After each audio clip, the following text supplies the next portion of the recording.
The bird dog. The main muscles used are the abdominals and the glutes.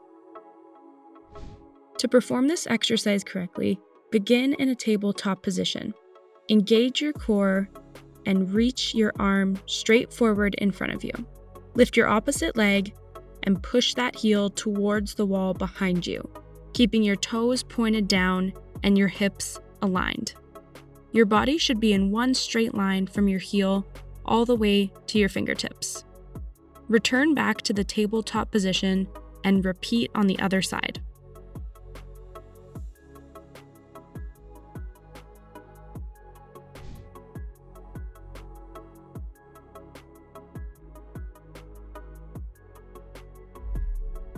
Avoid opening up your hips.